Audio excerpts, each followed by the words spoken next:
Hi everyone, and welcome to our channel at Tochad Group, where we provide career development services and study consultations for international applicants and everyone generally, especially international applicants who are interested in applying to Canadian institutions. My name is Chigaze and I'm so excited that you're joining us today. If you're here for the first time, please do well to subscribe to our channel, like our videos, share them, tell your friends about them, and I'm sure that you'll be very blessed to be here. Today, I'll be focusing on the career aspect and I'll be sharing one of the questions I get from several people, which is how to pass the CAPM exam. Now, the CAPM exam is for those who are launching into the project management field, and it means the Certified Associate in Project Management. So it is not compulsory or mandatory to have a certification in your field, but it is important. And in another video, I'll be explaining how important it is to have a certification in your field. But today, I'll just be talking about how to pass the CAPM exam on your very first try. So I'll be sharing those useful and key tips to do that. All right. First of all, like I mentioned, the CAPM is a Certified Associate in Project Management, and to be eligible to take this exam, you need 23 contact hours. So if you take a course online or start a program in one of the colleges, project management for example, you might be eligible to take the exam because that will give you 23 contact hours. Okay. Thankfully, the exam can now be taken online, so you can either book to take the exam at a test center or at home online in your office. So whatever space that is comfortable for you, you can take it online or you can go to test center to take the exam.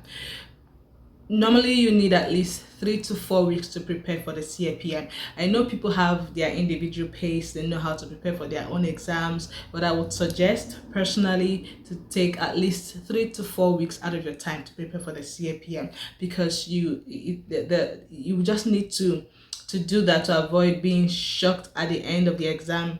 You probably missed out some things that you should have prepared for, and that might lead to a failure or just anything that might not be very pleasing. So just take ample time to prepare for the exam. Now I'll be diving into the very reason we're here, which is the tips to prepare and pass the CAPM exam on your very first try. One of them is to set the date and possibly book a time for this exam. This will actually get you prepared and focused to avoid procrastination. I have so many people who have told me, oh, I would love to take this exam. It helped to boost my resume, to help to boost my qualifications for this job and all that, but they never get to do it because they keep procrastinating. So if you set a time, or even if you don't book for the exam yet, but at least you set a time that, hey, I'm gonna do this, I'm gonna sit for this exam, and then you begin to plan towards it. That would actually help you to avoid procrastination. And that leads us to the next point, which is planning your time, planning your study time. Now, after you have set your time and booked, if you want to, you plan your study time. You can prepare at least 3 to 4 hours a day for those courses that you're taking, for those practice tests that you're taking. 3 to 4 hours or 2 hours, whatever time works for you, just plan your study time to avoid taking so many things in your head at once, or just being so lackadaisical about it. So planning your study time would help you to know exactly what to do, know exactly where to go, know the very key concepts, key topics to focus on. Now, the next is to review the CAPM handbook prepared by PMI. So PMI has written the CAPM handbook for everyone who is interested in taking the exam. That in their handbook you have all the information you need regarding the CAPM, how to take the course, your eligibility, who to contact if you have questions, and so many other things. So please don't miss out on that. Download the handbook, is free on the PMI website, and that would help you a lot. So the next is to take the CAPM exam course. So either you are a project management student or a graduate in project management, you might need the CAPM exam course as a refresher, right? You have so many concepts in those courses that actually help to get you more prepared. And if you don't have any prior knowledge of project management, this exam course will actually help you to get, not only to get the 23 contact hours that you need, but it will help to give you a very good grasp of project management so you can pass the exam very well.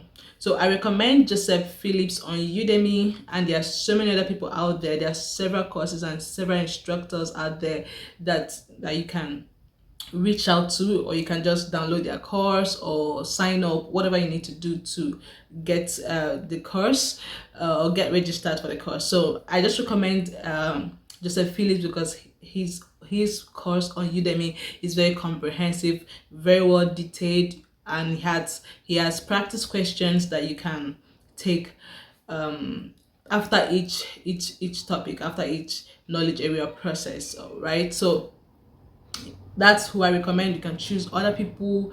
There are very good ones out there. Okay, the next is to actually review the project management book of knowledge. That's the Handbook 6th edition. If they're not using the 6th edition, PMM will let us know. But for now, the 6th edition is being used for the CAPM exam. So review that, take a very good look at all those tables illustrating the processes and the knowledge areas, all the process groups and all the knowledge areas that have been illustrated in several tables. So please take a very good look at each of them. The goal is not to cram them. The goal is to understand the flow, to understand the link between one process and the other process, between one knowledge area and the others. So do well to understand those processes or those flows by reviewing the project management book of knowledge. And then after that, you have to take practice tests. Take lots of practice tests. I suggest taking 1 or 2 practice tests at the beginning.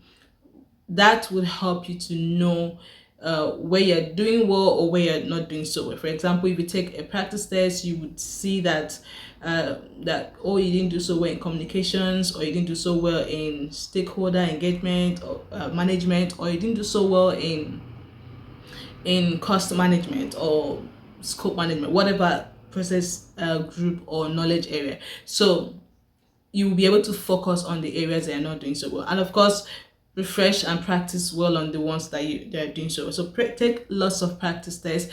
You would see how good that would actually help you to pass the exam.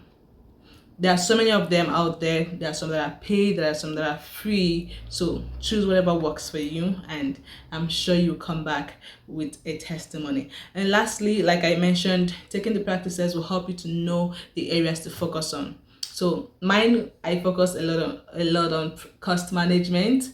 After taking some tests, I realized that I'm not so good with some of the questions on cost management. So I had to focus on that. So you can do that, focus on the areas that you're not doing so well, and I'm sure that after that you'll be glad that you took those practice tests, because some of those questions you see in your practice exams might actually repeat themselves in the actual exam. So we don't know the actual exam what it looks like, but those practice tests, you might be surprised to see some questions that will pop up in your actual exam. So that's all for the tips that are very key for you to pass the CAPM exam. If you have other questions, you can put them in the comment section. I'll be very glad to answer them. Other than that, thank you so much for watching, and I'm hoping to see those testimonies flooding in that, hey, I passed my CAPM on my first try, hey, I passed my CAPM, whatever attempt that you have. Thank you very much, and have a great day. Bye everyone.